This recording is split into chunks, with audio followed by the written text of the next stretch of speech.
Deleting social media absolutely changed my life. I'm going to give you the 5 reasons why I quit social media. So hopefully these can become the 5 reasons that you will quit social media. This will be about a 13, 15-minute video. Look, if your attention span can't handle a 15-minute video that's going to change your life, then there's no point in even trying. That being said, let's get into the video. Deleting social media changed my life, and I'm going to give you the 5 reasons why I quit social media. Hopefully these can be the 5 reasons why you quit social media too. The first one is that there's really nothing social about social media. The way people consume social media, you would believe it looks something like this. About 5 or 10% of the content they consume is from people they don't know and they never will. About 5 or 10% of that content is people that they'll never see again, but they used to know. And then 85% is people that they see occasionally. That's how people think that they use social media, right? Because one of the justifications for using social media is, oh, I'm just catching up with what my friends are doing, right? The reality is, most of us look something like this. Maybe 50 to 60% of what we consume on social media is content from people that we don't know, we've never met, we may have never even been in the same country as them before, and we will never ever meet in our entire lives. That is probably, this is generous saying 60%. It's probably more like 70%, okay? Then next is the people that you'll never see again, right? You have like Tom from high school that you haven't seen for 7 years, but you still follow what he's doing on Instagram, okay? You're never going to see these people again, right? But you spend a whole lot of time concerning yourself with what's happening on their newsfeed. This consumes maybe 20%, 20 to 30%, all right? So you have 60% for people that you don't know and never will, and then 30% for people that you'll never see again.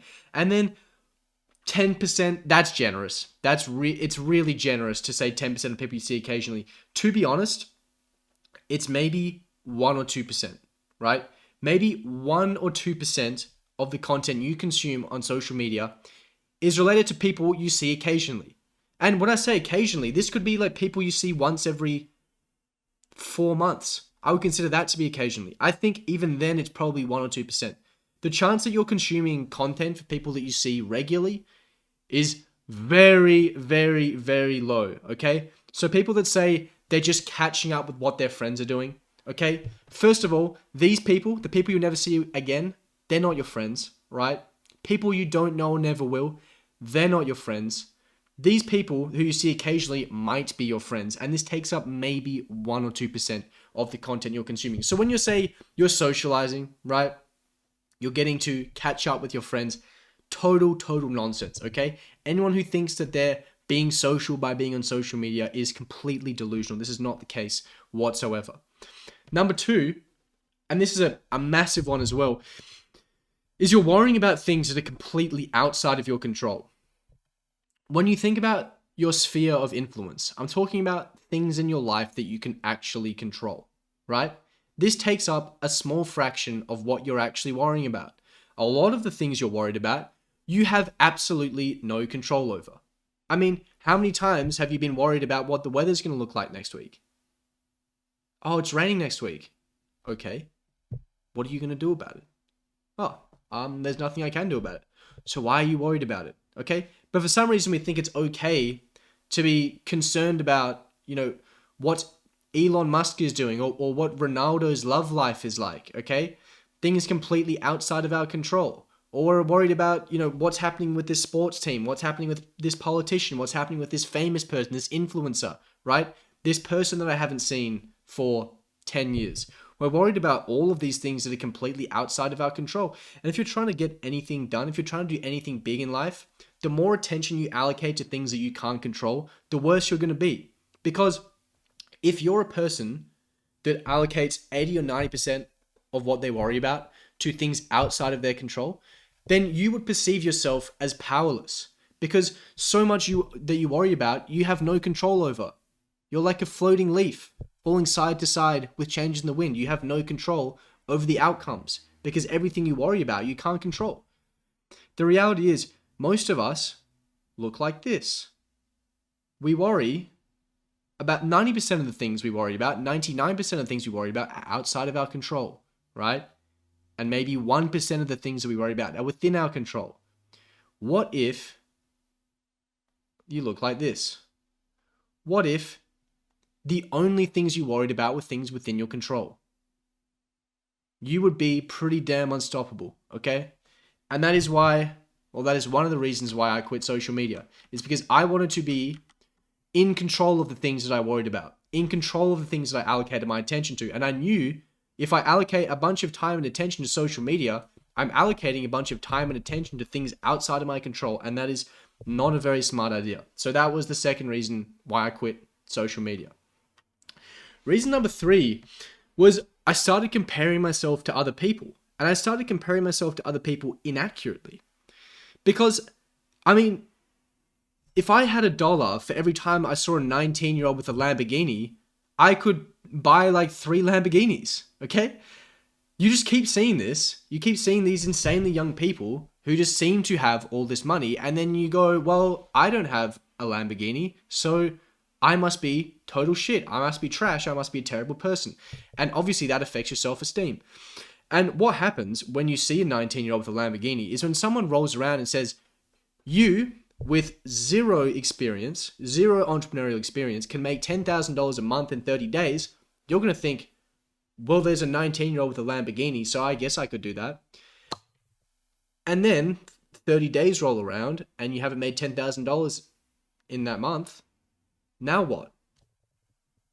Then you quit because you're like, well, this must not work. Or you go, well, I better try something else because this clearly doesn't work. And then you keep jumping around from shiny object to shiny object, trying to find the new thing, right? When in reality, all it required is you to just dedicate yourself to one thing for an unreasonable amount of time for you to not be able to achieve the outcomes you want to achieve, right?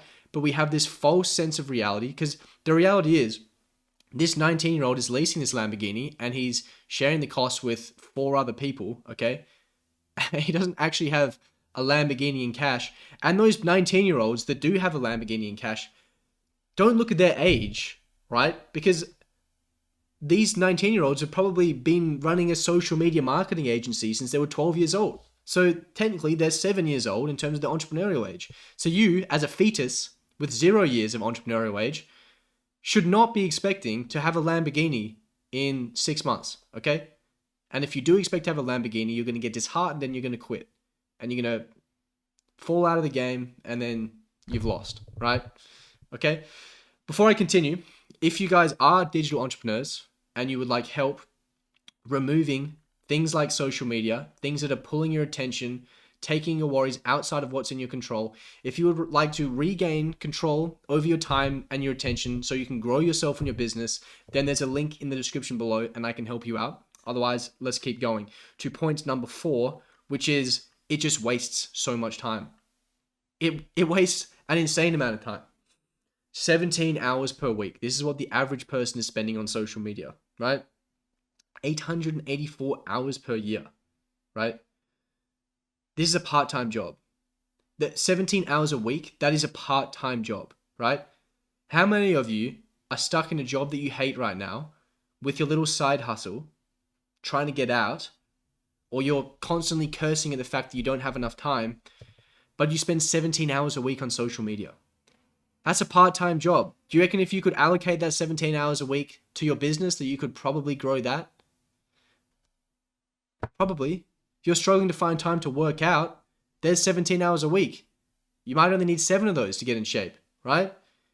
Why are we allocating our time to things that are completely outside of our control, that create false realities and false expectations that make us more likely to give up and just make us concerned about people we've never met or people we'll never see again?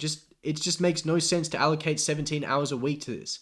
It just makes zero sense to me. So that was the 4th reason why I quit social media. And reason number 5, which was probably the biggest reason for me, is that it trains impulsiveness. And this is so damn clear. I mean, what's happened to our attention spans? Our attention spans have just gone down the drain, gone to 0.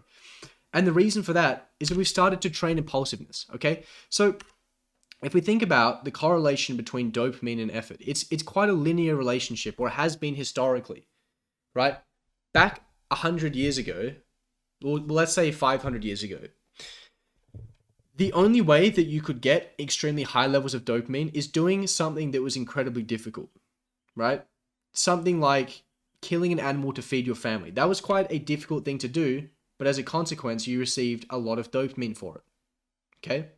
Something like conquering a village to acquire all these resources to improve the lives of your family and people around you.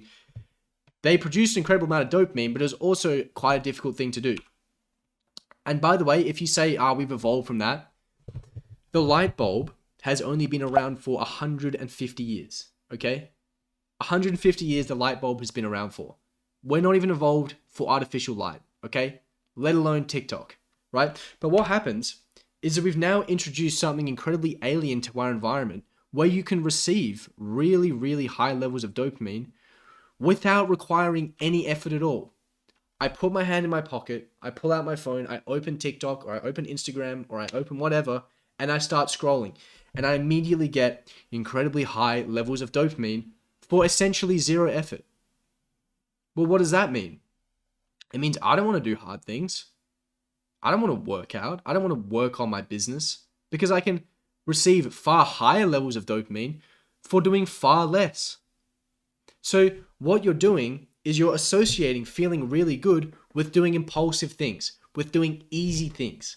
And what happens is as you continue to do this over time, you're just training your brain to always go for that easy option, that easy out. And when you do that, good luck trying to build a business. Good luck trying to get in shape.